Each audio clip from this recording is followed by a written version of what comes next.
What's the crack, guys? So on this one, as you seen last week, got the bands all done. But on this week's video, I'm going to show you some wet dash, slapdash, roughcast, whatever way you say it. It's pretty much all the same finish. Um, Not the same as the box gun, which is turning, but people do say and have suggested over on the TikTok that you can use it for slapdash, but I'm not terribly convinced. I haven't seen anybody ever do that. But yeah, here we go. Let's get on with this video.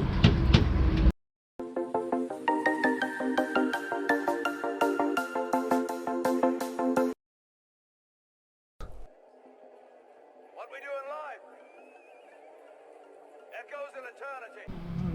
Wet dash, something I do somewhat enjoy doing, and slapping it on and looking at it when it's all finished. I think get pretty good finish by hand, but the cleaning up of wet dashing is horrible, horrendous. Again, guys, this job is all in the mix. Most plastering and rendering is all in the mix. Make and break many a jobs. Thankfully, this one all top class quality um, materials give for us. Thankfully, all the windows and doors are taped up pretty good. And again, we taped up the soffit, black soffit. One of the worst things to try and clean and wash. But yes, also have to wash down your bands and base if there's any of them on. So I'm gonna sort of do a wee demo. And believe it or not, guys, people always ask me mix ratios and ask me lots of tips and tricks, but they're nearly always in the video that they're asking for.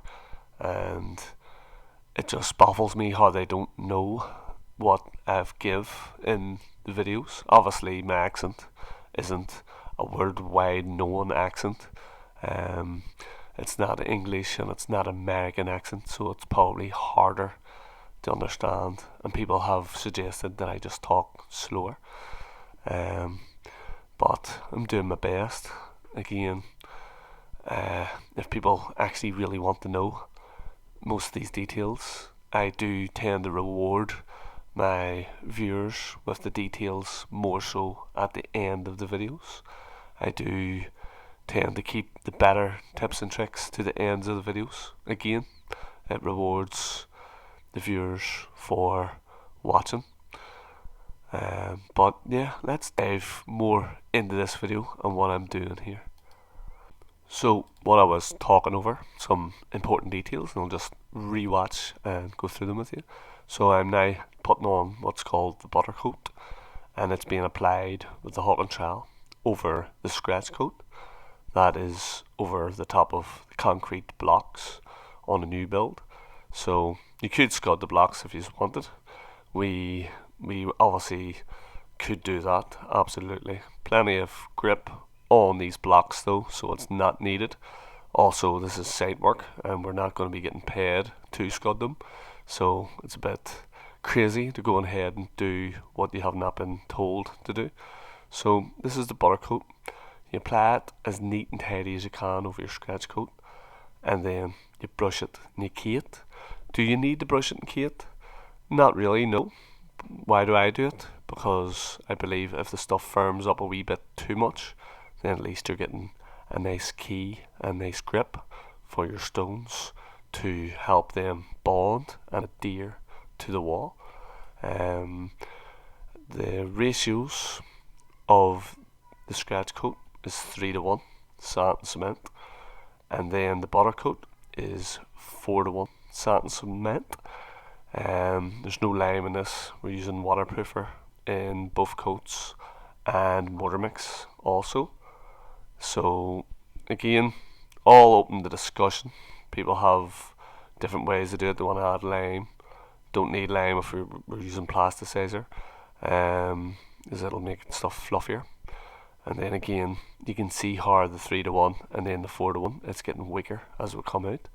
Now I have seen big popular videos on YouTube myself with all sorts of mixes, and I think their mixes are different than our mixes. Again, they were from England, so I must believe that I think their sand must be with a higher clay content, so they reduce their cement to avoid cracking.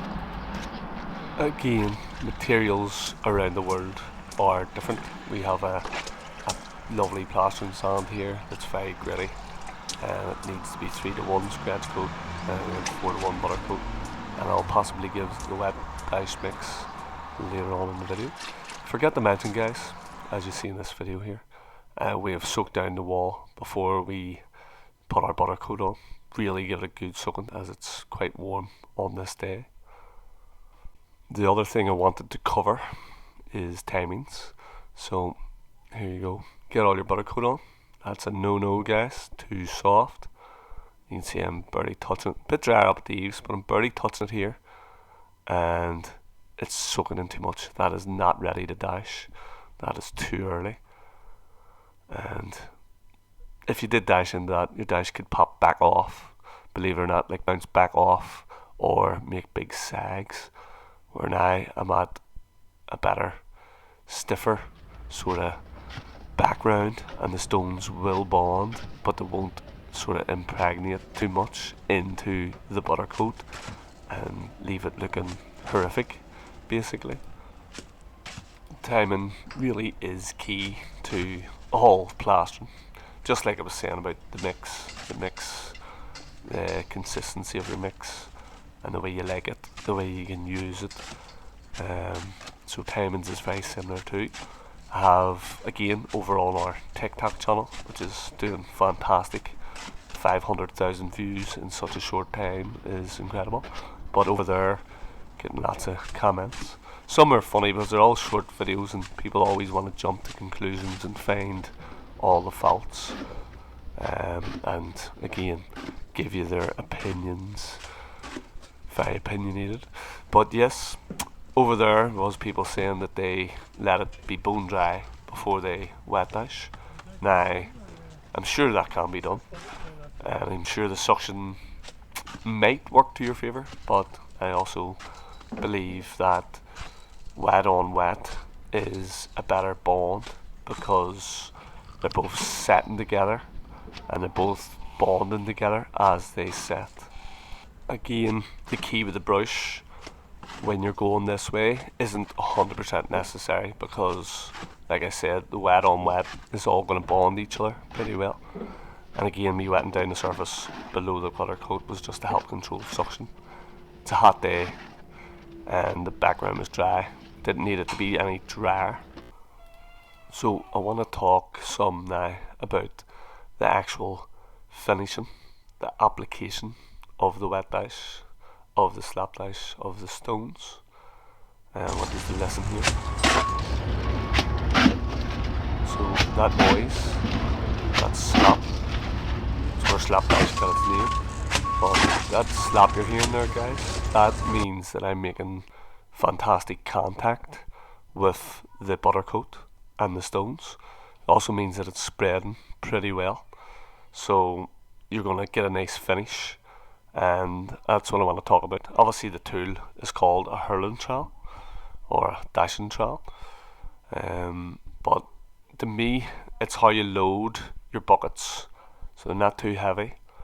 Again, it's all about the mix really. It's how you load your buckets and it's how you load your actual hurling trowel, and then again it's how you whip it on, how you flick the wrist, flick the elbow, the shoulder. It's all the combinations of all those things that makes a really good finish. And to me, this whole job's come up pretty well. Better as the job goes on, as most jobs do. Why I would always recommend everybody to start at the back of the house, get a good feel of the job. Again, wet dash, the joints are more to do with the coating and the application and the scaffold. Scaffold bars can make jobs look horrendous if they're too close because you can't get your arm in behind and leave a nice finish. You're sort of changing the way you dash. What we're doing here is what I call and have heard people in Dublin, real old timers in Dublin, call same hand. So what same hand means is one guy actually finishes it all so that it looks the same. Where if you had two different guys finishing it, they're different hands. They're finishing slightly different, and the whole job might look different. Um, one might have a thicker sort of throw, and the other one might have a more even spread. So it just all looks higgledy piggledy. One might be left-handed, one might be right-handed. So again, might look higgledy piggledy. There's the expansion joint in. Quite a lot of expansion joints on this job, so cracking should not happen, but who knows. Again, plastic beads on with the bands. The scratch coat straight and not wavy, and I'm going to dive into that in another video. Going to go right into that and cover that. But yeah, the whole job to me came in pretty well in the end, obviously. But yeah, any questions, guys? Hit me up in the comments, and I'm for sure going to cover wet dash again in even more detail than I have on this video.